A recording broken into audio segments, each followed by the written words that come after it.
조정의 이유와 뭐 반등 시점 이런 걸 좀 알 수 있을까요? 지난 12월에 제가 출연했을 때 연말장 괜찮을 것 같고 1월 음. 초반 넘어가면서부터는 좀 조정 나올 가능성이 맞아요. 있다. 그때 좀 팔라고 하셨죠. 예, 오르면. 그러니까 연말에 좀 오르면 현금 네. 비중을 좀 늘려놓으시라라고 이제 말씀을 드렸었고요. 딱 맞았는데요. 아, 운이 좋았죠. 네. 이제 또 그런 이유는 연말에 일단은 그 금리 인하에 대한 기대감이 굉장히 과도했었습니다. 시장에서 그 FOMC에서 일단 금리 피벗을 해주고 나니까 금리 인하에 대한 기대감이 급증을 하면서 일단 막 주식을 사고 보자는 심리가 되게 넘쳤었고요. 그래서 3월달 금리 인하 가능성이 90%까지 패드워치 기준으로 나왔었는데 어제 기준으로 보면 50% 밑으로 떨어졌거든요. 네. 근데 여전히 지금 40%대예요. 아직도 이제 금리 인하에 대한 기대감은 살아 있다고 보는 것 같은데 이제 그 과도했던 금리 인하에 대한 기대감이 좀 꺼지는 상황이 필요하다. 그러니까 톤다운이 좀 필요하다라는 측면이 하나가 있었고요. 그다음에 또 한 가지는 그 우리가 알게 모르게 그 자금 시장 내부 안에서 보면은요. 네. 자금이 단기 자금 중심으로 해서 자금이 좀 말라가는 그런 그림이 좀 있습니다. 미국 내에서 네. 그 RRP라고 해가지고 그거는 뭐냐면은 은행이 돈을 가지고 와서 연준에다가 돈을 주고 채권을 사가요. 돈을 굴릴 데가 없으니까. 네.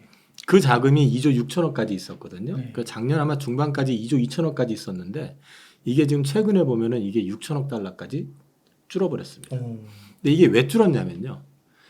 딴 데 투자할 때가 생긴 거예요. 네. 그게 어디냐면 재무부에서 발행하는 미국 국채. 어. 작년 11월 달까지 재무부가 계속 1년물을 발행을 굉장히 많이 했었어요. 그러니까 빼서 갖다 놓고. 네. 그러니까 이 자금이 계속해서 빠져나가 버리게 됐는데 문제는 재무부가 이제 발행이 끝이냐 그러면 아니에요. 계속 해야 돼요. 왜? 미국의 재정 적자가 연 2조 2천억 달러입니다. 그거는 계속 채권 발행해서 땜빵을 해야 되잖아요. 이런 구조다 보니까 돈을 좀 빼 나가는 그런 그림이 이제 나오고 있는데 지금 이대로 가게 되면은 이제 단기적으로 단기 자금 시장 쪽에서 경색이 좀 나올 가능성도 좀 있고요. 지급 준비율은 아직은 준비금 같은 경우는 아직 넉넉하다고 하지만 이거 역시도 이게 빠지면서 곧 빠지게 될 가능성이 있고 또 하나가 3월 11일로 알고 있는데 BTFP라고 하는 한시적인 기구가 있었어요. 그게 이제 SVB 그 실리콘뱅크 네. 실리콘밸리 뱅크 파산했을 때 일시적으로. 네. 다 돈 자금 지원해 주는 거 네. 은행에다가 이게 자금이 빌리는 게 4.84% 정도 됐었다는 것 같은데요. 한참 좋을 때 BTFP가 계속해 가지고 늘어요. 왜 느나 봤더니 은행에서 돈을 빌려 가지고 그걸로 단기물 국채를 사는 거예요. 5.4%. 한참 좋을 때. 그러니까 돈놀이를 하는 거죠. 그러니까 더 이상 이게 유지할 명분이 별로 없어지는 거죠. 그래서 이제 어느 정도 또 자리도 잡았다 해가지고 그거를 어차피 한시적인 기구니까 현재 연준에서는 어쨌든 3월에 그걸 중단한다. 그럼 문제는 뭐냐면 중단한다는 얘기는 그때 만기 돌아올 때마다 다 돈이 다시 연준으로 회수가 되는 거죠. 그럼 유동성이 처음 우리가 모를 때 어려워서 돈이 풀렸던 거잖아요. 근데 풀렸던 게 계속 회수가 되기 시작하는 그림이 나오죠. 이게 이제 자금 시장의 어떤 변화 내지는 경색 가능성이 좀 있다. 네. 그래서 이제 이런 부분들을 좀 조심해야 될 필요도 있고 시장은 이미 어느 정도는 알고 있는 것 같다.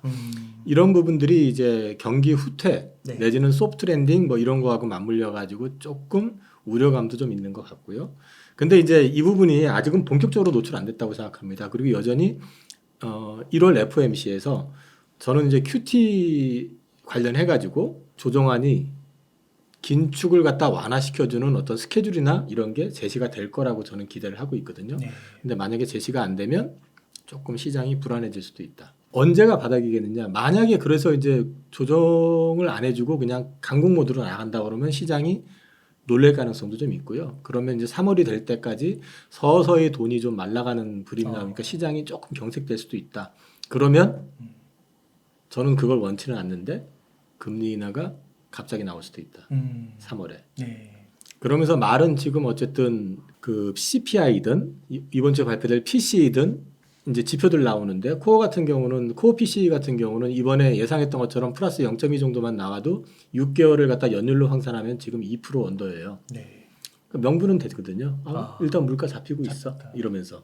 근데 사실은 잡히고 있어 그러는데 홍해를 보면 불안하죠.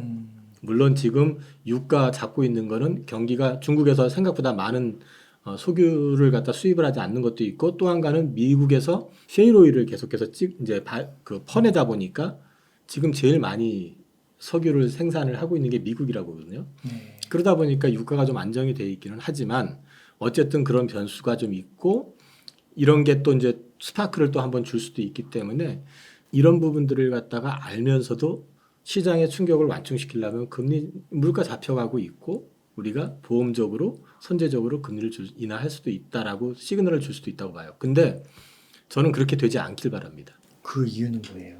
QT를 차라리 해줘야지 시장이 좀 덜 불안해요. QT를 그 감속 스케줄을 제시해가지고 지금 950억 달러, 국채 600억 달러를 갖다 계속 회수하는 거를 파는 걸 시장에다가 국채를 팔아서 돈을 회수하는 거니까요. 이거를 갖다가 차라리 줄여가면서 완충을 해주는 게 소위 말해서 돈이 줄어드는 것도 좀 완충이 되고 시장 충격도 덜 할 거라고 보거든요. 그리고 금리는 정상적으로 저는 제 기준에는 5월이나 6월에 해주는 게 시장에는 더 나을 것 같다. 물론 3월에 하게 되면 금리 인하하고 난 그 다음에 다시 오를 거라고 생각은 하지만 그 전에 한번 충격이 있을 수도 있다라는 생각이 들어서 그렇게 됐으면 합니다. 아, 그렇군요. 그러면은 아무래도 2분기 때부터는 그래도 조금 좋은 거를 기대할 수 있겠네요. 네, 저는 뭐 4월 초 지나면서 4월 중순 지나면서부터는 조금 우상향할 거고 작년 제가 11월, 12월 나와서 계속 말씀드렸던 게 뭐였냐면 24년도 지수 피크는 3분기가 될 가능성이 높다. 네. 그리고 4분기는 좀 조심하자. 왜? 미국 대선. 그 말씀을 드렸던 것 같아요. 그래서 저는 2분기 어느 시점부터 시작해서 3분기까지는 괜찮을 것 같다. 말씀드리겠습니다. 12월과 1월을 정확하게 예측하신 것처럼 이번에도 맞으면 참 좋겠습니다. 1분기만으로 좀 고통이 끝났으면. 그러면요, 그 이사님, 코스피 지수가 2,400까지 이렇게 왔는데요. 아무래도 또 그렇게 떨어지면 삼성전자 주가가 조금 흔들리는 이유가 있는 거잖아요. 근데 또 최근 며칠 동안은 또 오른 것 같기도 하고요. 삼성전자 주가 전망은 좀 어떻게 하세요? 저는 장이 강세장일 거라는 전자에서 올해 8만 전자 볼 수 있을 것 같기는 해요. 근데 아주 강력한 빅사이클은 아니다라는 얘기를 계속 말씀을 드렸고요. 반도체 관련해서는. 네. 이번에 뭐 삼성전자 빠졌던 거는 분기 어닝 미스 난 거, 그 다음에 대주주가 주식 판 거 겹쳤죠, 이게. 거기다가 지금 최근에 이제 반등을 주기 시작했던 거는 뭐냐면 엔비디아도 실적이 좋았지만 TSMC가 실적이 역대급으로 좋으면서 AI가 허상이 아니구나. 그 다음에 TSMC 하면은 TSMC는 사실 별로 관심 안 두는데 우리는 강력한 라이벌로 생각하잖아요. 어쨌든 저기 시장 점유율 차이가 워낙에 많이 나서 그건 뭐 옛날에는 그래도 15% 대 15% 16% 대 40% 이랬었는데 지금은 이게 지금 10% 뭐 11% 이러니까 지금은 뭐 비교 대상은 사실 아니거든요. 근데 어찌 됐든 삼성전자도 TSMC가 좋아지면 자연스럽게 좋아질 수 있고 그리고 여기에 하나 더 나왔던 게 갤럭시 24 거기에 출시가 됐는데 온디바이스 AI 관련해서 분위기 괜찮았잖아요. 괜찮은 것 같아요. 물론 얼마나 팔릴지 모르겠지만 거기에 엑시노스 2400이 탑재가 됐고 저는 다른 것보다 그게 더 중요하다고 말씀드렸던 게 이게 지금 성능이 퀄컴의 스냅드래곤 대비해서 안 나쁜 것 같아요. 분위기가. 그래요? 반응이 나쁘질 않아요. 네. 그러면 갤럭시 24가 잘 팔리게 되면 물론 지금 그 초고 사양 그 울트라급이나 이쪽은 네, 스냅드래곤이지만 이게 많이 팔리게 되면은 삼성전자 입장에서도 이게 하나의 레퍼런스가 됩니다. 그럼 레퍼런스가 되게 된다는 얘기는 4나노급이 됐든 뭐 5나노급이 됐든 외부에다가 추가적으로 이제 수주를 할 수 있는 문을 열 수 있고요. 또 한 가지는 이게 작년에 그 AP칩 삼성에서 수입하는데 부품 사오는데 들어갔던 돈이 8조 4천억이랍니다. 그것도 비용 상당히 줄이는 거잖아요. 그러니까 삼성한테 굉장히 의미 있다. 네. 그리고 마지막으로는 애플의 비전 프로가 보여줬잖아요. 지금 이제 예약 주문 받고 있다고 하는데 반응은 예상했던 것처럼 애플 매니아들이 뭐 매진을 했는데 좀 왔다 갔다 하는 것 같아요. 아주 뭐 핫하게 보는 사람들도 있고 또 너무 무겁다. 그 다음에 이제 볼만한 컨텐츠를 지금 앱들이 안 만들고 버틴다부터 시작해서 얘기가 있는데 그건 조금 지켜봐야 될 문제긴 하지만 일단 초기 반응은 나쁘지 않다. 그러면 애플이 그걸 구현을 하니까 삼성도 바로 XR 기기 얘기 나오고 있고 그다음에 중국 그다음에 뭐 구글 심지어 LG전자도 이건 뛰어들겠다고 그러고 있잖아요. 거기다 빈살만조차도 관심 가지고 하니까 이 시장이 만약에 만들어지게 되면 또 다른 디바이스가 되기 때문에 요거는 지금 올해 문제가 아니라 좀 긴 시기를 놓고 봤을 때는 메모리 쪽에는 플러스 효과를 줄 수 있다. 그래서 요거는 앞으로도 계속해서 모니터링 하셔야 됩니다.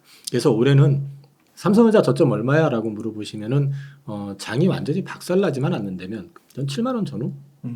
근데 문제는 상단 얼마냐? 그러면 8만 원대 중반 맥시멈. 네, 약간 좀 갇힐 것 같습니다. 그 정도 선에서. 그러면은 또 이제 삼성전자 얘기가 나오는데 요즘엔 또 인텔 얘기도 많이 나오더라고요. 그래서 인텔과의 좀 경쟁 구도는 좀 어떻게 보시는지 궁금합니다. 인텔은 지금 뒷배가 생겼죠. 미국 정부라고 하는 뒷배가 생겼고 미국 정부가 확실히 밀어주고 있고 그러니까 자기네들도 뭐 10몇 나노 하던 애들이 7나노도 제대로 못했던 애들이 지금 뭐 4나노 하네 3나노 하네 뭐 거의 니나노 부르듯이 지금 그러고 있잖아요. 근데 의미는 있습니다. 인텔이 지금 어쨌든 글로벌 1위가 됐죠. 반도체 쪽에서. 네. 그리고 최근에 보면 굉장히 무섭게 공격적으로 진행을 하고 있어요. 그런 맥락에서 봤을 땐 인텔의 그 귀환 이런 부분들은 충분히 어느 정도는 인정을 해야 되지 않겠느냐. 어쨌든 우리도 가가지고 판매를 하지만 굳이 좀 비유를 하면 좀 이상하긴 하지만 내 새끼하고 남의 새끼가 와가지고 장사하겠다고 그러는데 뭐 내 새끼를 더 밀어주고 싶은 게 그쵸. 정부 입장일 거 아니에요. 미국도. 그런 맥락에서 봤을 때는 인텔이 좋아지는 그림 뭐 지속적으로 좀 지켜볼 필요는 있을 것 같다. 근데 여전히 저는 기술적으로 얘네들이 얼마나 올라올지에 대해서 그거는 좀 더 봐야 되긴 하겠지만 아무튼 현재 하는 모습을 봐서는 뭔가 이전과는 좀 다를 것 같다. 그동안 동네 바보 취급받았었는데 그건 아닌 것 같다는 생각이 들고요. D램 쪽에서 이제 삼성전자는 4분기 하이닉스 역전됐을 가능성 아마 내일인가 모레 실적 발표 나올 건데요. 네. 하이닉스는 흑자 전환 얘기 나오죠 지금. 네. 그리고 DDR5 수율 쪽하고 HBM 쪽에서 일단 삼성보다 앞서 있다라는 게 현재 평가거든요. 네. 그러니까 그런 맥락에서 봤을 때는 앞으로 이제 하이닉스가 조금 더 어떤 방향으로 진행을 할 것인지 그 다음에 더 공격적으로 나가기에는 자금은 딸리겠지만 현재까지 해왔던 어떤 것 이상으로만 잘 따라가 준다 그러면 또 삼성이 조금 피곤해질 수도 있겠죠. 네. 근데 삼성은 그래도 자금을 갖고 있고 그 다음에 최근에 보면 HBM 관련해서 작년 대비 2.5배 투자하겠다고 했으니까 그런 맥락들 다 종합해서 보면 그래도 삼성도 나쁘진 않을 것 같고. 하이닉스가 진짜 흑자 전망이 지금 굉장히 짙은데요. 그러면 SK 하이닉스의 주가 전망도 밝다고 볼 수 있을까요? 조금 딜레마입니다. 네. 그러니까 빅사이클이 나와야 된다고 말씀드렸고 그 다음에 HBM 시장 자체가 23년도에 외국계 그 리서치 기관에서 추정한 거는 20억 달러 정도거든요. 네. 20억 달러 같으면은 규모가 뭐 2조 6천억? 네. 그죠? 토탈 규모가. 근데 하이닉스가 뭐 그 독식했다 치더라도 마진율 30% 정도니까요. 그러면은 뭐 한 8천억? 혼자 다 해먹었다고 해도 표현이 좀 저급한데. 근데 이제 27년까지 한 50억 달러 예상을 하는데 그거보단 더 늘어날 거라고들 보는 것 같아요. 네. 최근에 이제 분위기가. 근데 늘어난 것은 치더라도 27년 기준으로 해서 100억 달러가 됐다고 치더라도 거기에는 지금 하이닉스 독주가 현실적으로는 쉽지 않을 거라는 게 이제 삼성전자도 투자 늘렸고 마이크론은 또 미국 기업이잖아요. 네. 이게 같이 맞물려서 놓고 본다고 그러면 그냥 333으로 놓고 얘기하면 굳이 333으로 하면은 100억 달러 기준 30억 달러씩인데 그러면은 뭐 한 4조, 네. 432 1조 2천억 정도. 이 정도 가지고 하이닉스가 밸류 업이 된다 이렇게 얘기하기는 조금 어렵잖아요. 그러면 결국 하이닉스가 정상적으로 주가를 좀 제대로 타려고 그러면 메모리 쪽이 회복이 돼야 되거든요. 그럼 메모리 쪽이 회복이 되려면 수요가 늘어야 되고 네. 그 수요가 늘어날 수 있는 그 뭔가가 필요하다. 그게 뉴 디바이스겠다. 그래서 제가 온 디바이스 AI나 애플의 비전 프로 같은 XR 기기 네. 요 추이가 중요하다. 이 말씀을 계속 드리고 있는 겁니다. 그러면은 이사님께서 보실 때는 반도체가 뭐 올해 탑픽 뭐 이 정도는 아닌 것 같은데 어떠세요? 글로벌론 탑픽이죠. AI는 분명 혁명이니까. 네. 사실은 지금 이게 AI는 그 산업의 어떤 방향을 지금 뒤집을 수 있는 혁명이기 때문에 이거는 굉장히 큰 건데 이제 안타까운 건 우리가 거기에서 주도적으로 할 수 있는 게 없어요. 사실 AI 관련해 가지고 거의 주도적으로 하는데 보면 다 미국의 IT 기업들이잖아요. 네. 우리나라가 그나마 조금 이제 갖다 붙이는 게 HBM. 근데 아까도 말씀드렸지만 HBM 시장 자체가 네. 글로벌 리서치 기관에서 추정한 거 곱하기 2 해도 아, 27년에 100억 달러예요. 곱하기 2에도 그러니까 이게 시장이 막 우리한테 엄청난 성장을 주는 이런 그림은 아니라는 거죠. 대신에 앞서 말씀드린 것처럼 이 AI가 네. 스마트폰에도 이번에 아. 탑재가 됐잖아요. 네. 모든 디바이스에 탑재가 되잖아요. 그걸로 인해서 교체 수요가 만약에 좀 나온다면 맞아, 이번에 갤럭시 S24도 그 번역 그거 온디바이스 나오면서 좀 사겠다는 분들이 있는 것 같더라고요. 근데 웅달님 사시겠어요? 저는 그래도 좀 매력이 있던데요. 저 같으면은 네. 저도 이제 갑자기 불시에 해외여행 가는 것도 좋아하거든요. 네. 멀리는 못 가니까. 근데 이제 가까운 데 돌아다니면 그러면 저는 사실 주로 팝하고 쓰거든요. 저 일본말 할 줄도 몰라요. 중국어는 옛날에 조금 배웠는데 지금 다 잊어먹어가지고 네. 작년 연말에도 제가 대만을 갔다 왔거든요. 네. 그날 아침에 일어나가지고 티켓 있는 거 확인해서 그냥 끊고 갔어요. 아무 거 준비 안 하고 공항 가가지고 숙소 예약하고 뭐 이런 식으로 갔어요. 네. 이 말씀 왜 드리냐면 거기 가가지고 현지에서 영어 써보세요. 저도 영어 잘 못하지만 걔들도 영어 정말 다 반 나와요. 네. 그러면 거기서는 뭘 가지고 팝하고 가지고 얘기하거든요. 네. 그렇게 불편하지 않은데? 어. 그런데 이런 이제 저 같은 케이스도 신기한데 이거면 괜찮겠네 하겠지만 그것 때문에 핸드폰을 바꿀까요? 몇 번 나가는데 여행을. 네. 저는 글쎄요. 그게 그리고 또 비즈니스맨들 같은 경우는 영어 할 줄 아는데 굳이 그게 왜 필요할까요? 네. 그죠? 신기한 거는 맞거든요. 네. 그러니까 그건 좀 생각해 볼 필요가 있는데 오히려 이제 이 AI가 가전제품에 탑재가 초기 말고 이제 AI가 가전제품에 탑재가 된다든지 뭐 이러면서 이제 이게 하나의 네트워크화가 돼가지고 뭔가를 좀 같이 해낼 수 있고 그거 있잖아요. 이번에 그 스마트링 네. 나온 거 이제 보여주기만 했잖아요. 네. 뭐 예를 들어가지고 그게 지금 이제 그 헬스케어 쪽이라잖아요. 뭐 심박 측정하고 뭐 혈압 측정.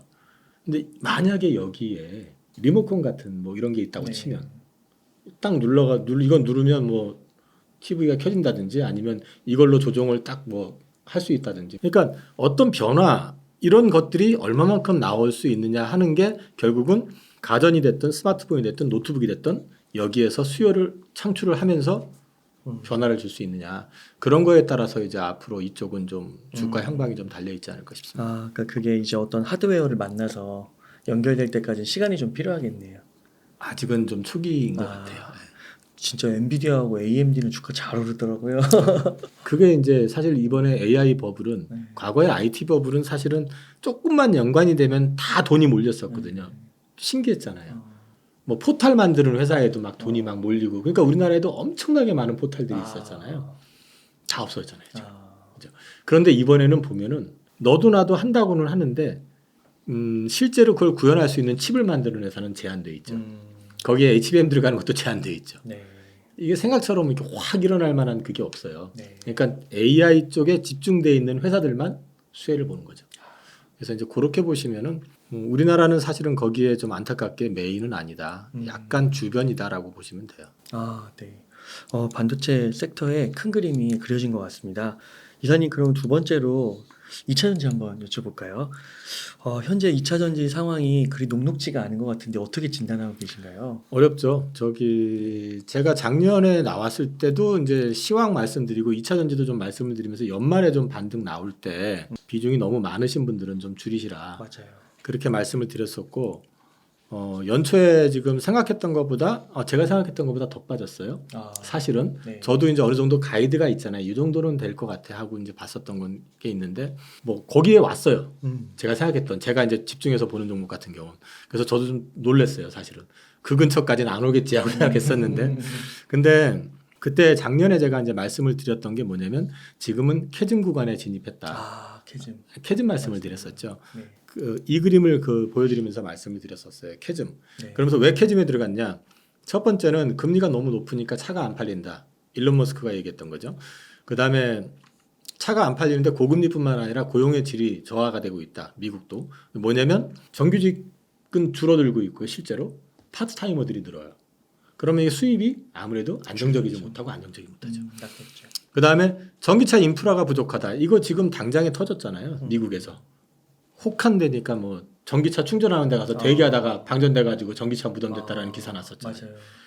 인프라가 부족하고 그다음에 전기차가 가격이 비싸고 이제 그리고 또 작년 연말 같은 경우는 IRA 제도가 일부 개편이 돼서 올 연초부터 이제 그때도 설명드렸던 게 작년까지는 그 세액공제를 받았었다. 차를 구입하면은 이제 연말 가가지고 정산할 때 세액공제를 받았었다. 요건에 맞는 차. 근데 이번에는 차를 구매하는 시점에 요건에 맞으면 1월부터는 7,500달러를 바로 주겠다. 공제를 해주는 먼저 주겠다. 그런 효과가 있기 때문에 그럼 연말에 차를 살 이유가 없죠. 네. 내가 연초에 사면은 바로 공제된 상태에서 차값을 싸게 살 수 있는데 작년 말에 사게 되면 그거 연말에 받아야 되는데 돈을 먼저 내놓고 네. 그리고 UAW 파워비파 이런 것들도 있었고 그러니까 이런 것들이 복합적이 돼가지고 이 가운데 이 구간에 들어선 거죠. 캐즘 구간에. 네. 그런데 이제 캐즘 구간에 들어섰기 때문에 제가 그때도 말씀을 드렸던 게 저는 시장 시황을 전방 업체들 자동차 업체, 셀 업체, 양극재 업체들 컨퍼런스 콜을 통해 가지고 확인을 해야 된다는 말씀을 드렸었어요. 그래서 그때 스텔란티스, 포드, GM, 현대차, 뭐 에코프로 BM, 에코프로 뭐 이런 회사들, 그다음에 엔솔, 그다음에 SDI, SK온 이런 회사들의 전체 컨퍼런스 콜을 종합해 보니까 4분기하고 1분기 안 좋다. 네. 얘기를 했었거든요. 지금 뭐 4분기도 안 좋았고 실적 안 좋은 거 지금 어닝 쇼크 오늘도 포스코 맞아요. 퓨처엠 나왔죠 또. 네. 1분기도 지금 안 좋다라고 하니까 그리고 뭐 보니까 어저께 기사 났었나요? F150 포드 거 당초 예상보다 이제 감산한다. 아. 그다음에 스텔란티스에서는 이렇게 가면은 전기차 피바다 난다. 그러니까 이제 다 죽는다 이거죠. 네. 근데 이제 이 부분을 좀 설명을 좀 드리고 싶은 게요. 제가 이제 계속해가지고 컨퍼런스 콜을 보시라. 당장 1월 말일 날, 1월 30날 LG 에너지 솔루션이 컨퍼런스 콜을 합니다. 그럼 들어보시면은 걔네들이 실적에 대한 변명도 있고 뭐 얘기도 하겠지만 1분기 그 다음 분기에 대한 또 얘기를 꺼낼 거 아니에요. 네. 들어보시고 판단하시라는 얘기예요. 그리고 연말에 어쨌든 좀 고점에서 손해를 봤어도 좀 올랐을 때 정리를 하신 현금이 있다면은 그걸 언제 투여할지 너무 성급하게 보시지 말라고. 저점이라고 하는 게 확인이 되는 거면은 그때 들어가서 늦지 않다. 그리고 이 캐즘이라고 하는 게 이렇게 딱 보이니까 이렇게 갖다 저점 찍고 올라가는 차트 같아 보이는데 이 캐즘이 생각보다 무서울 수도 있거든요. 왜 무서울 수도 있냐면은 쭉 성장하다 갑자기 꺾이는 이유가 뭐냐면은 1차적으로 얼리어답터들이나 관심 있거나 호기심이 있거나 좀 이제 남들한테 좀 힙하게 보이려고. 그쵸. 그런 사람들은 사잖아요. 예. 남들 없는 거 갖고 있으면 명품이잖아요, 사실은 또. 그러니까 사가지고 했는데 이거 인프라 문제도 있고 불편하고 또 가격이 비싸니까 안 살려고 하게 되잖아요. 네. 그러니까 갑자기 이제 뚝 떨어지잖아요. 그럼 이 구간에 갇혔을 때 어떤 문제가 생기냐면 가격적으로 이제 서로 지금 하고 있는 것처럼 뚝 떨어지고 그러니까 팔기 위해서 단가를 낮춰서 팔기 시작하죠. 그러니까 스텔란티스 CEO가 이러다가 전기차 업계 피바다 된다. 네. 왜냐하면 손해보고 지금도 파는데 더 손해보고 팔아야 되는 상황. 이익을 갖다가 테슬라는 보고 있는데 이익률을 확 줄여버린 거잖아요. 지금. 네. 중국의 전기차도 지금 오히려 지금 글로벌 1위로 올라선 데가 BYD. 예. BYD 같은 경우도 유럽에서 독일에선가요 먼저 가격을 낮춰버렸잖아요. 한판 붙자는 식으로. 네. 박 터지게 싸우는 거면 이익률 좋은 애들은 버티는데 양산이 되는 애들은 버티는데 나머지는 더 힘들어지는 거죠. 이 구간에 진입하게 되면 일단 가격 싸움이 또 일어날 수가 있어요. 그나마 좀 다행인 거 하나는 리튬 가격이 급락하고 니켈 가격이 하락하고 하다 보니까 배터리 가격이 많이 떨어졌죠. 그래서 지난번에 제가 와서 말씀드릴 때 아이오닉 5인가 6 기준으로 했을 때 배터리 가격이 한 500만 원 정도 세이브가 됐다고 말씀을 드렸었어요. 전기차 업체로서는 그 리튬 가격이 떨어져야 좋은 거군요. 좋은 거는 아닌데요. 좋은 건 아닌데. 근데 이제 결국에는 전기차가 확장이 되려면 전기차 가격이 내려가야죠. 내려가야잖아요. 그럼 장기적으로는 배터리 가격이 떨어져야지 정상이죠. 아. 근데 그런 맥락에서 봤을 땐 지금은 전체적으로 힘든 구간을 지나고 있지만 자연히 수요가 늘면은 자연히 이제 이것도 리튬 가격이나 이런 것들 원가 이하로 떨어지게 되면 이게 뭐 마냥 떨어지겠어요. 네. 다시 돌잖아요. 그러니까 이제 그런 어떤 힘겨운 싸움이 좀 남아 있다. 이제 그런 구간이라고 보셔야 되고 이 캐즘을 극복한다는 게 뭐 하루 이틀 한 달 두 달 만에 극복하는 차트처럼 올라가는 그림이 아니라는 거죠. 이렇게 될 수도 있다지 이렇게 된다는 건 아닙니다. 지금 말씀드리는 건 과거에 디램 쪽 시장 성장할 때 보면은요. 삼성전자하고 우리나라에 LG 반도체가 있었고요. 현대 반도체가 있었어요. 세 개가 있었고 그다음에 지금 없어진 엘피다라는 회사도 있었고요. 일본에. 네, 마이크론도 있었고 대만 업체들도 많았었고요. 독일의 인피니언도 제 기억에는 디램을 했었던 것 같은데 이런 것들이 쫙 있었는데 어느 순간에 한참 IT 버블 났을 때 확 올라갔었거든요. 삼성전자 같은 경우 제가 삼성전자 그때 35,000원 깨지면서부터 샀었는데 IT 버블 터져가지고 피크 치고 막 이럴 때 40만 원까지 올랐었단 말이에요. 순식간에 10배가 넘게 올랐었어요. 네. 그리고 나서 촥 작살이 났었어요. 네.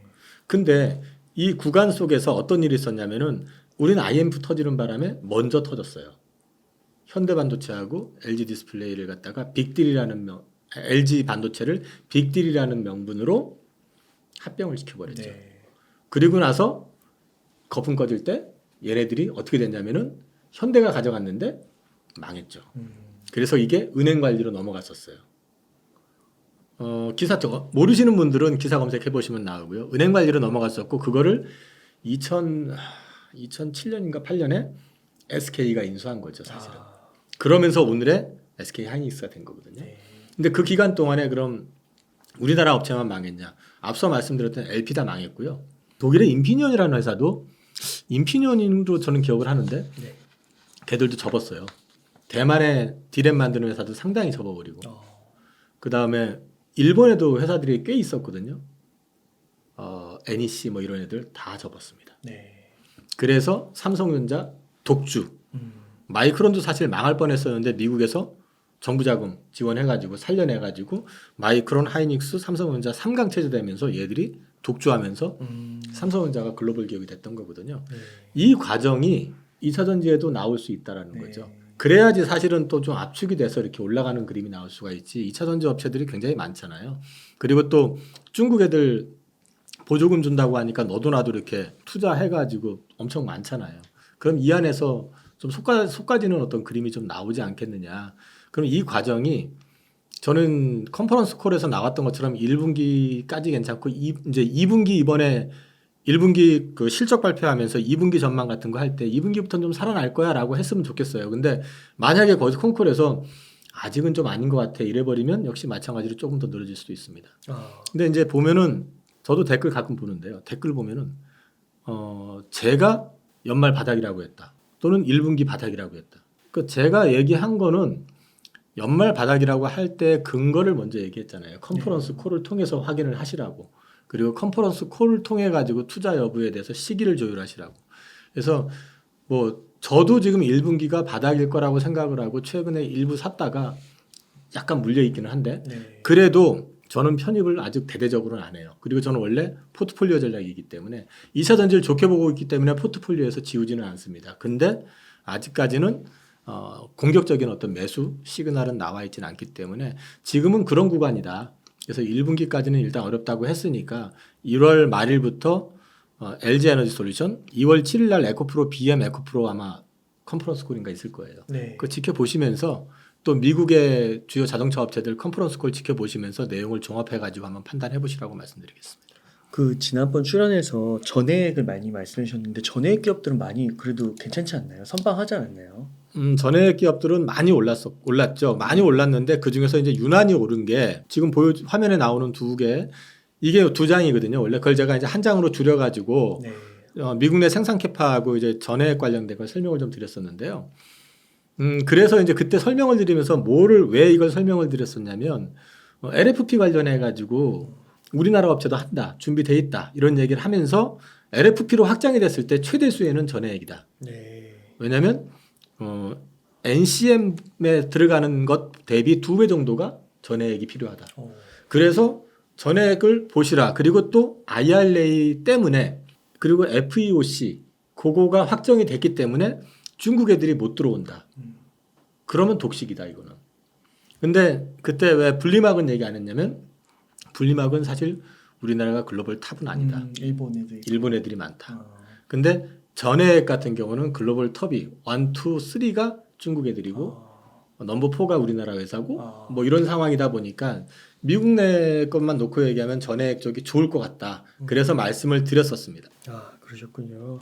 그러니까 이번에는 이제 2차 전지는 1월 한 30일에 대표적으로 LG 에너지 솔루션 컨퍼런스 콜이 있는데 그런 거 꼭 한번 체크해서 확인하고 멍하게 듣지 마시고요. 메모를 좀 하시든 아니면 네. 그 정리된 내용을 한번 정리를 해보시면서 업체들의 어떤 반응이 있잖아요. 다음 분기 전망을 하거든요. 네. 엔솔 같은 경우는 다음 분기 전망을 뭘로 할까요? 자동차 업체들 걔네들하고 서로 얘기가 주고 받는 게 있을 거 아니에요, 그죠? 그쵸. 우리 얼마 생산할 거니까 뭐 네. 이런 얘기가 있을 거 아닙니까? 이런 걸 좀 종합을 해서 보시면 얼추 전체적인 어떤 2분기 그림이 나올 거다. 그래서 말씀을 드린 겁니다. 또 그 2차 전지를 보려면 또 전방 산업도 저희가 한번 고려해 봐야 되잖아요. 네네. 근데 테슬라 주가도 좀 안 좋더라고요. 그래서 테슬라와 함께 좀 이런 전기차 수요 뭐 이런 거를 좀 한번 체크해 볼 수 있을까요? 테슬라는 뭐 일단 가격 할인을 하면서 이익이 좀 깨지는 그런 부분들이 분명히 좀 있고요. 네. 그다음에 저는 테슬라 쪽이 글쎄요 이번에 뭐 신차 얘기가 나오고는 있기는 한데 얘들은 모델을 잘 안 바꾸잖아요. 일단은 그다음에 FSD라고 하나요? 그 자율주행 관련된 거. 풀셀프 드라이빙. 뭐 얘기하는 것처럼 맞아 안 되죠. 아직 안 되고 있죠. 네. 그러니까 이제 얘네들도 그리고 또 지금 요즘 일론 머스크 가만히 보시면 네. 관심이 딴 데가 있지 않습니까 지금? 네. 로봇 이런 쪽이 좀 가 있는 것 같기도 로봇하고 하고. 우주 쪽이죠. 네. 천재들은 집중할 때는 거기에만 집중을 하지만 관심이 돌아서면 약간 또 딴 데로 새기도 하잖아요. 그럴 수도 있겠네요. 그래서 이제 테슬라가 앞으로 안 된다 된다가 아니라 테슬라 같은 경우는 이제 여전히 이제 전기차 쪽에서는 어쨌든 양산이 가능하고 지금도 여전히 8% 9%대 이익을 내는 회사이기 때문에 견조할 거고 또 네. 돌아서게 되면 좋기는 할 거지만 테슬라가 자율주행 쪽에서 압도적인 어떤 우위를 계속해서 지켜 나가야지만이 그게 유효할 거다라고 보고 있고요. 2차 전지 쪽하고 맞물려서 놓고 얘기를 하라고 그러면 결국은 시장 전망인데 희망 고문하는 건 아니고요. 이건 자료를 근거로 이제 말씀을 좀 드리면 원래 23년도 매출을 지난번에 나왔을 때 1,420만 대 그렇게 이제 그 전기차 얘기입니다. 전체 시장 얘기를 했다가 1,380만 대로 줄었다가 이게 1,410만 대로 나중에 다시 수정이 됐다고 말씀을 드렸고 최종적으로 하면 1,300만 대가 넘게 팔린 것 같고요. 네. 예상하기는 지금 24년도는 1,800만 대니까 그래도 한 30% 정도 성장을 할 거라고 지금 보고 있습니다. 네. 근데 이제 30% 성장을 한다고 해서 모두에게 해피하지는 않을 거라는 건 아까 캐증 구간을 통해서 이제 말씀을 좀 드렸었고요. 이게 이제 23년 연간 판매량 관련돼 가지고 나온 데이터니까 이건 그냥 보시라고 지금 제가 그냥 가져온 거니까요. 그래도 많이 늘었네요. 많이 늘었습니다. 근데 이제 연말에 좀 줄었다는 거죠. 근데 연말에 줄어들었던 이유가 아까 이제 좀 설명을 드렸잖아요. 파업 이슈나 이런 것들. 그리고 이제 트럼프 노이즈가 좀 있긴 한데 저는 뭐 기본적으로 트럼프가 당선이 된다 해도 큰 대세의 흐름을 바꾸지 못한다. 회방은 할 수 있겠죠. 예를 들어 가지고 탄소 규제, 네. 탄소 배출 규제 해가지고 벌금 매기는 거 이거를 갖다가 완화를 시켜버린다든지 뭐 이런 식으로 해가지고 이 자동차 업체로 하여금 전기차에 집중. 요즘은 왜 전기차를 왜 할인해서 파는 줄 아세요? 전기차를 판매하는 대수가 일정 수준 언더로 떨어지게 되면 벌금을 물어요. 총 판매량 대비이기 때문에. 네. 그 전체 판매한 대수 차량에서 발생하는 탄소를 측정을 해가지고 계산을 해서 거기에서 기준치 자기네들이 제시해 놓은 거를 넘어서게 되면 그만큼 벌금을 내야 되거든요. 그렇구나. 그러니까 차라리 세일해서 파는 거군요. 연초에 그냥 안 팔릴 때 이렇게 팔고 잘 팔리면 굳이 그럴 필요 없잖아요. 네. 그러는 거예요 지금. 그렇게라도 팔아야지만이 벌금을 덜 내니까 벌금보다는 그게 나을 수도 있는 거니까 어차피 내연기관 팔면서 돈 벌면 되니까 그런 구조가 좀 있거든요. 근데 어찌됐든 간에 큰 그림에서는 트럼프가 바뀌면은 이 속도가 좀 완충은 될 가능성은 있지만 큰 그림은 바뀌지 않을 거다. 그래서 이거는 지금 백날 설명드려도 먼 미래의 꿈이기 때문에 또 희망 고문 같아가지고 저도 그동안도 설명을 드렸으니까 뭐 다 설명을 다시 뭐 일일이 드릴 필요는 없을 것 같고요. 여기에 인도 시장이 일단 크게 늘어나고 있다라는 거. 오, 많이 늘어나네. 예, 인도 시장이 지금 크게 늘어나고 있는데 문제는 얘네들은 아마 인도가 100만 대가 넘어갈 거예요 이제 올해 네. 24년도에. 근데 100만 대가 미국이 작년에 처음으로 100만 대 넘었거든요. 굉장히 빠른 거죠. 근데 이제 미국은 아시다시피 픽업 트럭 같은 거, 그러니까 배터리가 많이 들어가는 것들이 많잖아요. 그리고 등치들이 좀 크잖아요, 차가. 소득 수준이 높으니까. 인도는 아무래도 이제 그건 좀 작겠죠. 근데 어쨌든 인도도 전기차에는 진심이다. 이런 것들은 그냥 참고하시라고 말씀드리는 겁니다. 그리고 이제 정부에서 탄소 중립 달성을 위해 가지고 이제 내연기관 판매 금지, 시한, 친환경 차량으로 완전 전환하는 시점에 대해서 이렇게 쭉 해놨는데 보통 많이 돼 있는 건 2035년에 지금 집중이 돼 있다라는 거. 근데 보시면 그 앞에도 꽤 많은 국가들이 이제 전기차로 완전 전환을 지금 준비하고 있다. 그거 정도 말씀을 드릴 수 있을 것 같고, 그리고 우리 앞에서도 설명을 드렸지만 배터리 가격이 계속 떨어지고 있는 건 전기차 보급에는 플러스 요인이 됩니다. 이거는 뭐 지금 보시면은 2010년대부터 시작을 한번 보시면은 전기차 배터리 가격은 계속해서 떨어져 왔었습니다. 그리고 이렇게 떨어지다 보니까요. 요 자료 저 신기해가지고 이거 제가 캡처해 갖고 왔는데 이 전기차 가격하고요, 일반 내연 자동차 가격하고 지금 비슷해져 가고 있습니다. 그래요. 지금 차트 보시면 이야. 여기 이제 많이 붙었죠. 이제 와, 그렇구나. 이 배터리 가격 떨어지게 되면 어, 이런 효과가 나타날 수 있어요. 그럼 조금만 더 떨어지거나 아니면 유지가 되면 네. 또 양산이 되면은 아무래도 지금 저기 테슬라를 제외한 나머지 자동차 업체들은 그 양산 문제 때문에 대량 생산이 돼야지 이게 마진이 좀 붙잖아요. 네. 그게 안 되니까 지금 전기차 단가가 비싼 거거든요. 양산되기 시작하면 이게 붙어버리게 되면 아무래도 선택의 폭이 넓어지겠죠. 여기에다가 이제 충전소가 좀 많아지면 네. 도움이 될 수 있는 ESS 관련해서 제가 지난번에도 설명을 드렸지만 우리가 그냥 계속해가지고 전기차에만 들어가는 배터리 얘기하는데 ESS 시장 자체도 장난 아닙니다. 전기차 배터리가 연평균 34% 성장을 전망을 했었는데 ESS는 물론 단위는 절반 정도밖에 안 되지만 네. 절반이 안 되지만 그래도 연평균 135% 네. 계속 성장한다. 여기에 제가 또 똑같이 전해액이 NCN 대비해서 LFP의 2배 정도 투자하다. 똑같네요. 그런 얘기를 그때 말씀을 드렸었던 거고요. 전기차 배터리가 이제 고밀도가 필요한 이유 중에 하나가 자율주행 때문이기도 합니다. 네. 그래서 요거는 앞으로 전기차 쪽 시장의 성장에 대해서 얘기를 하고요. 그 다음에 이제 최근에 나온 기사입니다. 이거 뉴스원인가 여기서 나왔던 기사인데요.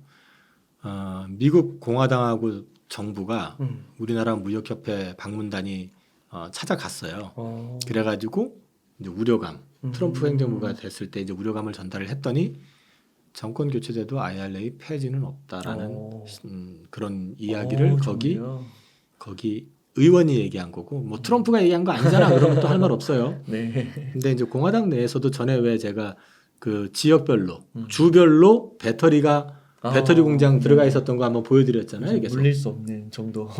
그러니까 트럼프 혼자서 날뛴다고 해가지고 모든 게 뒤집어지지는 않는다라고 얘기하면 또 안 될 것 같고 않을 거다 이렇게 말씀을 드리겠습니다. 그러면요, 이사님, 그 이번에는 좀 그 대표주 대장주를 좀 콕 집어서 질문을 좀 드리고 싶은데 에코프로 포스코홀딩스에 대한 고민들이 조금 있고 주가가 좀 빠지다 보니까 버티기 힘들어하시는 분도 있고 손절을 생각하시는 분도 있고 좀 그런 것 같아요. 그래서 조심스럽지만 한번 24년 전망을 좀 한번 해주신다면 어떨까요? 일단은 이거는 매크로 그러니까 시황 그 다음에 이제 업황 아까 이제 캐즘 구간에 들어가 있는 거에 대해서 말씀을 드렸잖아요. 그렇게 보면 지금은 저는 어쨌든 캐즘에 지금 들어가 있는 상태인 것 같기 때문에 네. 여전히 좀 치고받고 조금 힘든 구간은 좀 지나가게 될 것 같다.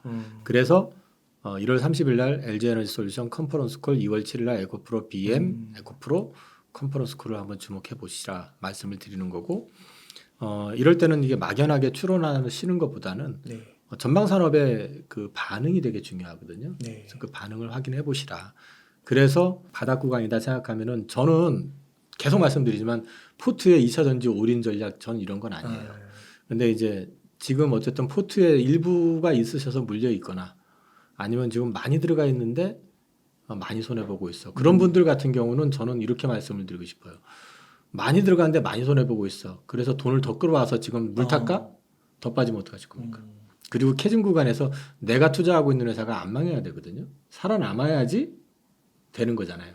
물론 저는 지금 우리나라의 대표 뭐 에코프로라든지 포스코 홀딩스라든지 이런 쪽이 이제 살아남을 거고 경쟁이 있을 거라고 생각은 해요. 근데 이게 바로 지금 바닥 해가지고 여기서부터 다시 쫙 이렇게 올라가면 편하겠는데 물 사놓고 안 올라가면 또 더 힘들죠. 그렇죠. 그래서 저는 그런 분들 같은 경우는 그냥 기다리시라. 갖고 있는 거 저라면은 혹시라도 1분기 중에 좀 급한 컨퍼런스 콜 내용도 시원치 않은데 혹시 다른 어떤 이벤트 이슈로 급반등하면 오히려 좀 줄여놔라. 그리고 나서 나중에 밀리면 그 돈 가지고 다시 사시든지 그런 전략을 가져가시는 게 어떨까 싶고요.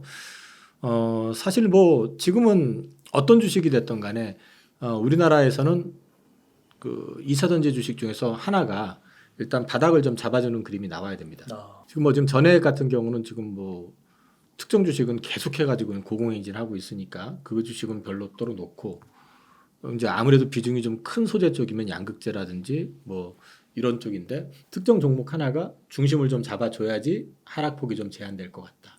그리고 어떤 그림으로 말씀을 드리냐면 어저께 코스모 신소재가 네. 실적 발표가 났습니다. 네. 영업이익률이 8%예요. 오, 높네요. 근데 왜 그렇게 영업이익률이 높게 나왔냐면요. 네. 얘네들은 리튬 재고가 없습니다. 리튬을 받아가지고요. 네. 만들어서 보내주는 구조예요. 어. 그 사입이라고 하는 것 같은데 그게 이제 그 셀업체로부터 리튬을 받아서 하니까 리튬은 자기가 재고를 갖고 있으면 비싸게 산 것 때문에 이제 재고 평가손이 엄청 크잖아요.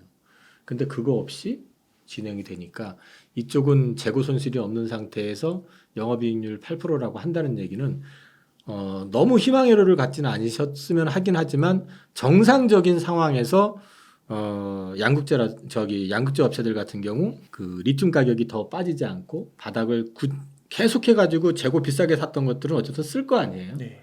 그러면 시간이 지나면 지날수록 그거는 줄어들게 될 거고 좀 저렴하게 산 것들이 들어오기 시작하게 되면서 네. 움직이기 시작한다 그러면 업체별로 차이는 있겠지만 코스모 신소재는 좀 가볍기 때문에 회사 사이즈가 작아서 그 정도 나왔다 그러면 등치 큰 애들 같은 경우는 비수기라고 하더라도 5%대 성수기면 오히려 더 많은 그런 이익이 나올 수도 있지 않겠느냐. 그래서 코스모 신소재를 통해 가지고 2차 전지 양극재 업체들 어떤 그림을 좀 그려보시는 것도 나쁘진 않다. 그렇지만 지금 당장은 재고 평가손이 너무 많다.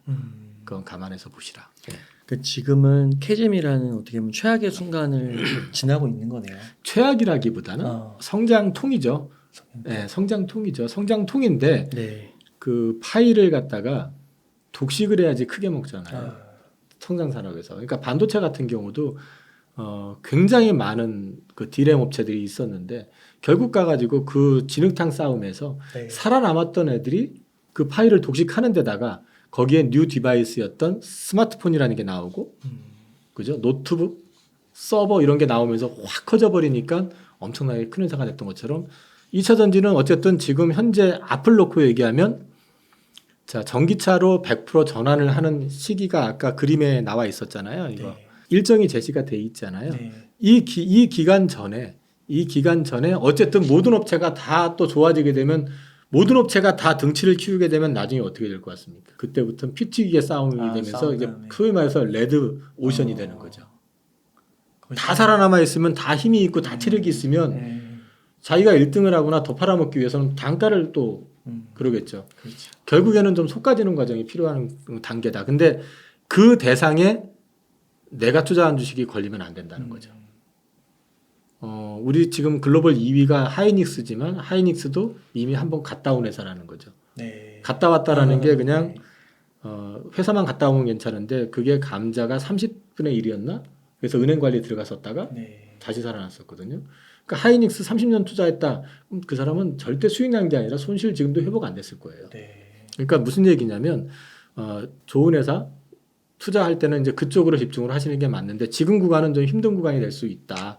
그래서 컨퍼런스 콜을 보시라. 저도 컨퍼런스 콜에서 좀 좋게 얘기해줬으면 좋겠고 그러면 저도 마음 편하게 2차 전지를 더 늘리겠지만 컨퍼런스 콜에서 반응이 지지부진하거나 아직은 조금 더 기다려야 될 것 같아. 그러면 서두르지 마시라고 말씀드리겠습니다. 그 리튬 가격이 굉장히 중요한 것 같은데요. 네. 그 포스코홀딩스의 포스코홀딩스가 취급하는 뭐 리튬이라든지 아니면 포스코홀딩스의 영업이익이 좀 돌아선다면 그럼 2차 전지 섹터도 지금부터는 좀 더 눈여겨봐야 되겠다 이렇게 해석해도 괜찮을까요?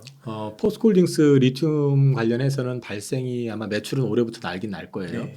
근데 이제 염호 리튬 쪽이 공장이 6월인가 아마 준공이 될 거예요. 네. 그러면 이제 시운전하고 뭐하고 하면 염호 리튬은 빨라야 4분기 말일 거고 그러면 이제 그게 매출로 잡히는 건 내년부터일 거고 그러면 이제 염호 리튬은 마진율이 꽤 높은 걸로들 알고 있잖아요. 어찌됐든. 그리고 이제 광석 리튬은 지금 그 포스코 필바라 지금 그 광양에 1차 공장 준공이 돼서 지금 아마 생산 쪽까지는 아닐 거고 지금 시생산 정도 하고 있을 것 같은데 이쪽에서는 지금 리튬 가격이 아무래도 영향을 받겠죠. 그러면 마진이 크게 나오진 않을 겁니다. 그래서 오히려 이제 염호 리튬 공장 준공되고 그거 가동되는 모멘텀 이런 거 감안해서 보신다면 네.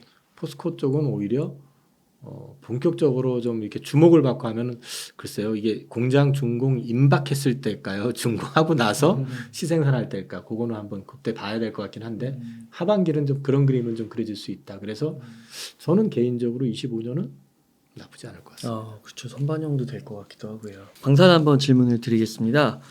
정말 세계 곳곳이 지역 분쟁과 정말 또 큰 전쟁이 많아지는 상황인 것 같습니다. 근데 또 방산하면은 저희가 폴란드가 생각나면서 또 한국의 K방산이 생각나는데 요즘은 좀 어떻게 돌아가고 있는지 한번 진단 좀 부탁드리겠습니다. 우선 최근에 이제 방산 시장 글로벌 현황을 좀 말씀을 좀 드릴게요. 네.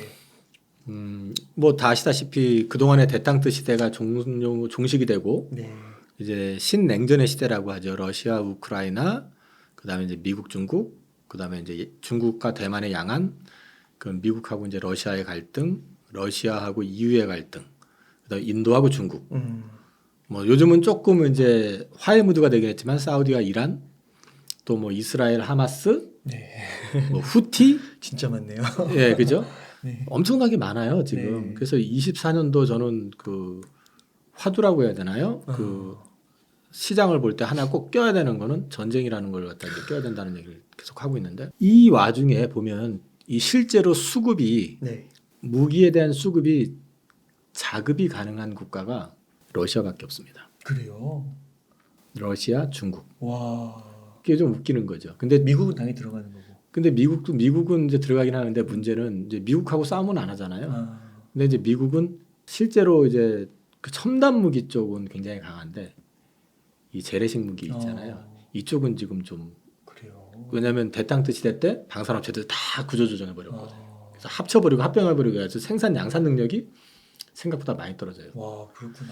그래서 이 시장 자체 뒤에 이제 설명을 좀 드릴 건데 그런 문제가 좀 있다. 그래서 특히 EU는 전무합니다. 독일 하면은 전차인데 그 제 기억이 루마니아인지 헝가리인지 모르겠어요. 근데 5년 전에 그 50대인가 주문을 했는데 한 대 받았다고 하는 것 같아요. 와. 레오파르트 전차. 그만큼 안 돼요. 네. 그 무기가 필요 없었죠. 왜냐면은 미국이 지켜주고 전쟁 안 났고 러시아도 뭐 자본주의 도입해가지고 서로 잘 살고 있을 때였었으니까. 그렇구나.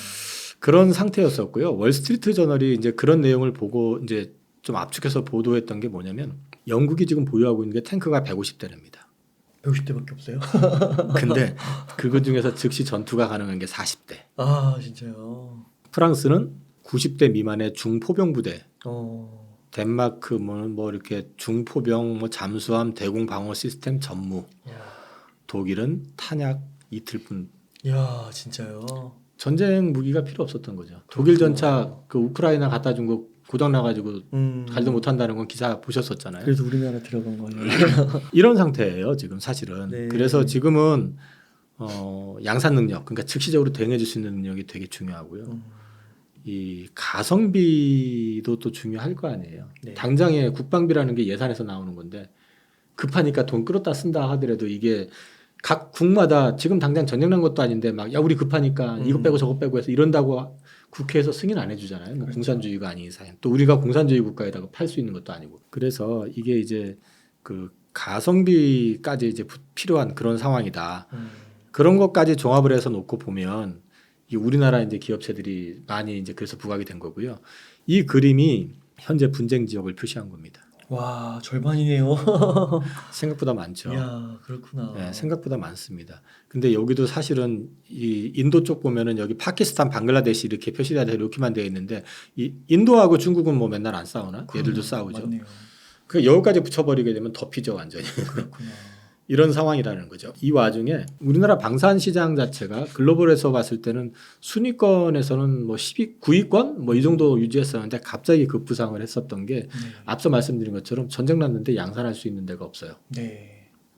당장의 무기가 필요한데. 네. 근데 양산을 한다고 해가지고 지금 저 우크라이나 전쟁한다고 우리나라 K2 전차를 뭐 우크라이나에서 가져가는 게 아니잖아요. 전쟁이 나니까 그 옆에 있는 국가들이 지금 난리가 난 거죠. 맞아요. 폴란드, 루마니아 네. 뭐 이런 국가들이잖아요. 그러니까 이제 그런 쪽에서 우리도 그럼 준비해야겠다. 독일을 쳐다보니까 쟤네들 양산 안 해줘.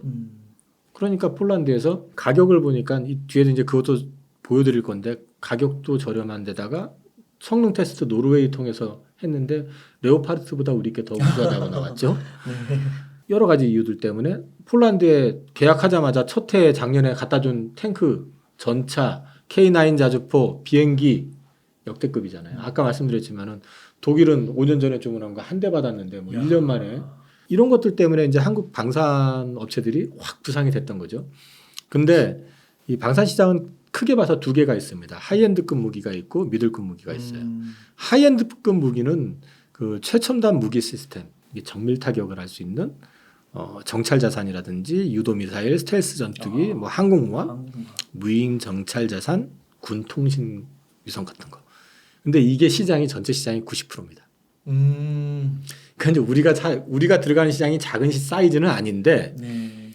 사실 우리나라에서 집중하고 있는 건 전체 방산 시장의 10%. 그 시장을 집중하고 있는 거고요. 미들급. 네, 미들급이라고 하는데 재래식 무기, 전차, 자주포, 포탄, 뭐 휴대용 미사일, 경공격기, 헬기 뭐 이런 것들입니다. 그래서 우리나라는 지금 이쪽에 이제 미들급 무기에 주력을 하고 있고요. 방산은 비즈니스가 기업 대 기업이 아니고 G2G입니다. 정부 대 정부 간에. 그래서 이게 항상 보면은 이전에는 미국의 허가를 받아야 되고 첫 번째 미국 기술이 들어가면 무조건 미국이 팔 수 있게 오케이를 해줘야지 팔 수 있거든요. 미국에 안 된다 그러면 못 팔아요. 네. 미국의 기술이 들어가 있는 거는.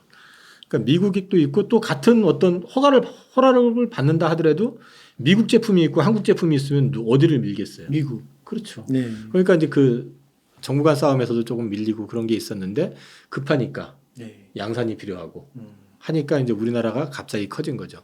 그래서 재래식 무기 그 성장률을 보시면 여기가 어디입니까? 한국이네요. 가장 앞서 있죠 지금 보시면. 네. 이렇게 된 거예요. 그래서 이제 방산이 갑자기 뜬 겁니다. 그리고 그 국가별 재래식 무기 수출 누적 성장률 전망에서도 봐도 역시 한국이죠. 러시아는 아예 퇴출이 되네요. 러시아는 거의 뭐 자기들 거 그리고 이제 문제는 제품 성능이 검증이 됐잖아요. 이번에 우크라이나 전쟁에서. 그렇구나. 이제 그런 게 좀 있고요. 그래서 지금 우리나라 제품들이 글로벌리 좀 인정을 받고 있는 이유. 방산 시장은 글로벌에 봤을 때 첨단 시장, 그다음에 미들급 시장이 있고 그다음에 그 시장 내에서 우리가 이런 위치를 차지하고 있다라는 걸 말씀드렸습니다. K 방산의 강점, 대량 생산 규모의 뭔가 이렇게 양산할 수 있는 시스템, 그게 딱 확연하게 있는 거네요. 네네. 네. 그러면은 한국 방산업의 강점, 뭐 이사님 몇 가지만 한번 정리해 주시면 좋겠습니다. 네, 심플하게 말씀을 드리면 네. 메이드 인 코리아 이거는 일단은 나토 표준을 따릅니다. 네. 그래서 호환이 돼요. 와. 미국 무기하고 호환이 가능하다. 그래서 우리나라 경공격기 F-50인가요? 그거 이거 조종할 줄 알면 F-16 조종이 그렇구나. 그걸로 훈련 연습하잖아요. 근데 그 경공격기이기 때문에 실제 저기 필리핀이나 이런 데서는 그 전투에서 사용이 돼요. 네. 그리고 우리나라 쪽에서는 이제 가격 경쟁을 또 이제 내세울 수가 있을 것이고 그리고 이 민주주의 진영이라고 해야 되나요? 네. 그 지역에서 양산하고 가격 경쟁력, 그다음에 질적인 어떤 퀄리티 이게 다 되는 거는 우리나라 제품밖에 없다. 대량 생산 규모의 경제 뭐 이렇게 해가지고 이제 그림이 좀 나와 있는데요. 더 중요한 건 실전 적용의 노하우를 갖고 있다라는 거. 우리 제품 같은 경우 우리나라가 직접 하잖아요. 맞아요.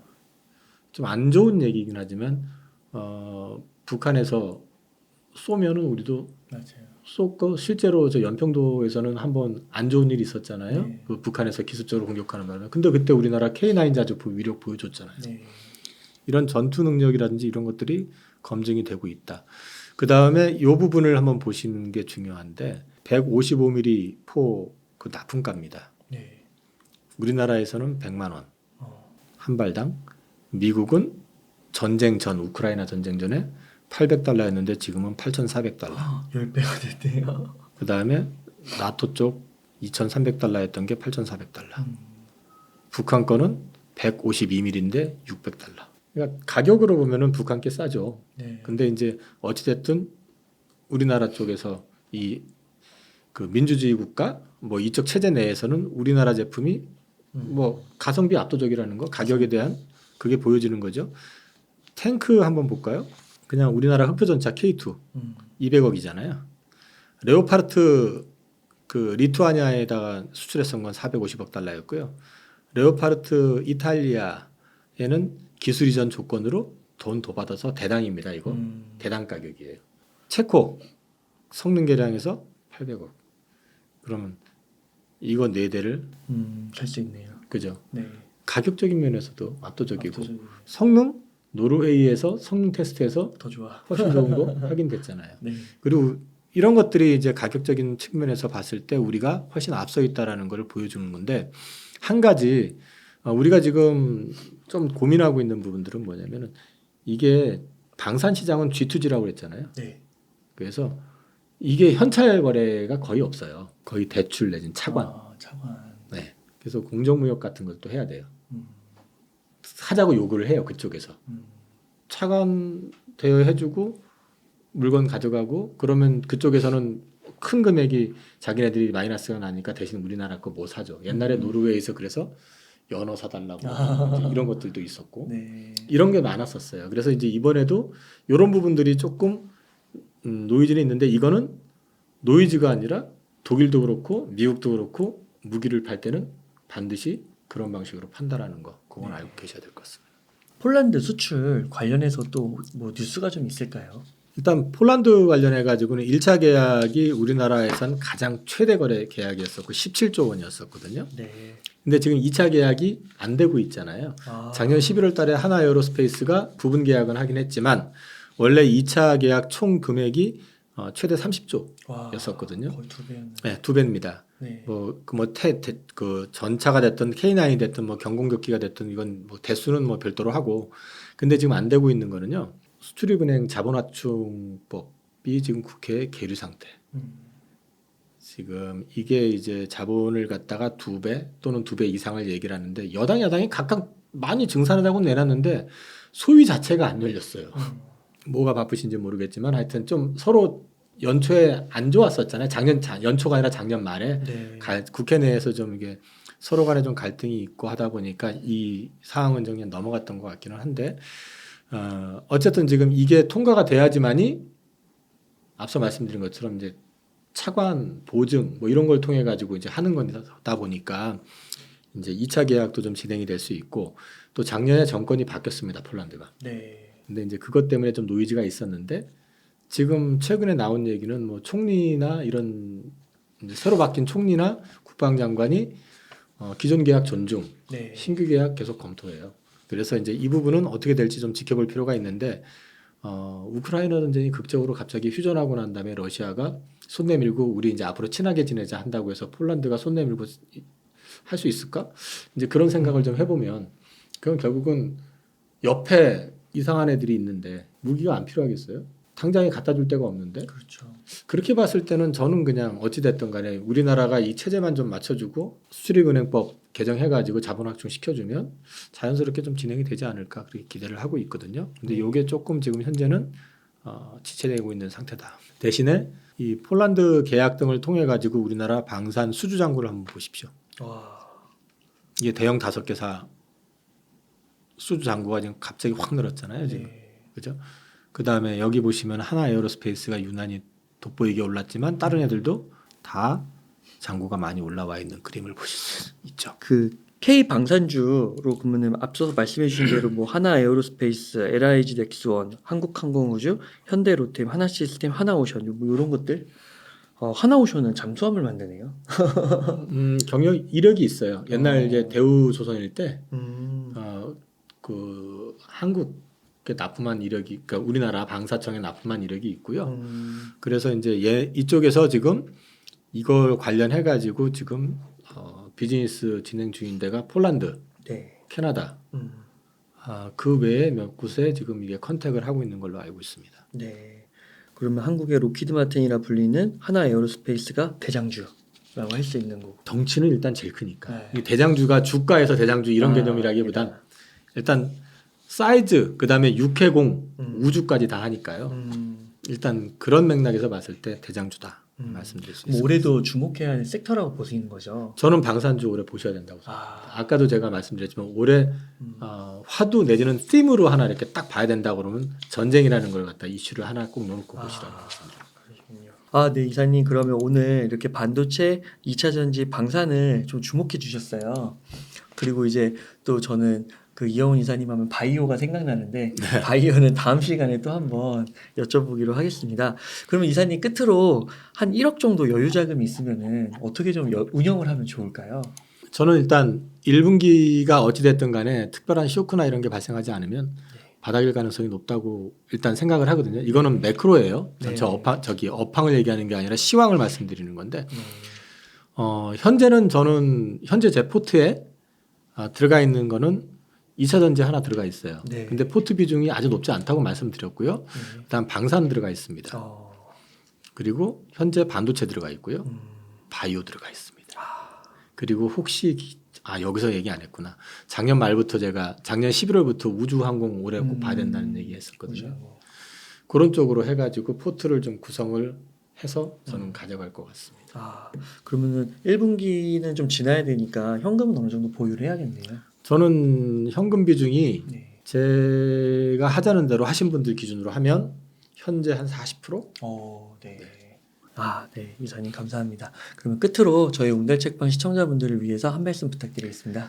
계속 말씀드리지만 지금 시장 생각보다 많이 어렵습니다. 저도 사실 요즘 최근에 어려움을 겪고 있어요. 어려움을 겪고 있다는 건 뭐냐면 올라가는 거 따라 사면 물리게 생겼고 네. 올라가는 이유도 제가 잘 이해가 되지 않는데 올라가요. 괜찮은데 안 가요. 근데 이럴 때 스트레스 받지 마시고요. 자기가 갖고 있는 업종, 종목에 대한 공부 계속 하시고 남한테 의지해가지고 투자하려고 하지 마세요. 누가 그러던데 샀다. 그래서 물려서 저 인간만 보면 화가 난다. 이렇게 하지 마시고 본인이 그 업종에 대해서 공부를 하셔야 되지. 남한테 듣는 거는 사실 동냥이잖아요. 귀동냥하는 거잖아요. 네. 귀동냥해가지고 투자해서 대박이 날 것 같으면은 부자 안 될 사람이 어디 있습니까? 부자가 되게 하는 게 목적이 아니라 저는 이걸 재테크를 통해 가지고 꾸준히 수익을 늘려나가시라는 그런 개념으로 늘 말씀을 좀 드리고 싶고 그러기 위해선 자기가 많이 알아야 되고 자기가 확신을 가져야 됩니다. 그런 시간을 좀 많이 가지셨으면 합니다. 네, 감사합니다. 이렇게 해서 하이투자증권의 이영훈 이사님을 모시고 이야기를 나눠봤습니다. 긴 시간 동안 유익한 사이트 많이 나눠주셔서 감사의 말씀드립니다. 오늘 고생 많으셨습니다. 네, 감사합니다.